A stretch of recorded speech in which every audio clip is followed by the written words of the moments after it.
नमस्कार मंडळी. ठरलं तर मग या मालिकेच्या पुढे येणाऱ्या भागामध्ये आपण पाहणार आहोत की सायली ही रविराजकडे जाते आणि रविराजला बोलते की रविराज काका, मला तुम्हाला काहीतरी विचारायचं आहे. आणि रविराज बोलतो, मग संकोच कसला करतेस, विचार ना. त्यानंतर आपण पाहतो सायली ही रविराज आणि प्रतिमा आत्याला बोलते, प्रतिमा आत्या, तुम्हाला त्यावेळेस तो ऑक्सिजन झाला होता त्याबद्दल काही आठवते का? तेव्हा प्रतिमा उत्तर देते, त्यावेळेस तर मला काहीच आठवत नव्हतं, परंतु आता मला सर्व काही स्पष्टपणे आठवतंय. सर्व माझ्या डोळ्यांसमोर लख्खपणे दिसतंय आणि ती कशाप्रकारे ॲक्सिडेंट झाला होता त्याचे वर्णन करत असते.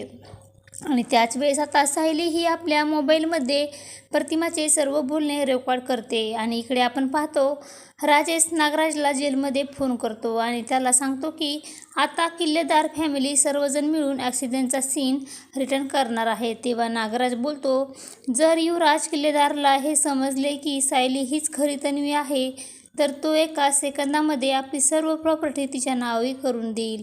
आणि तेव्हा राजेश बोलतो, असे होणार नाही, कारण मी आता असा डाव आखलेला आहे की हे संपूर्ण किल्लेदार कुटुंब हे कायमस्वरूपी देवाच्या भेटीला निघून जाईल.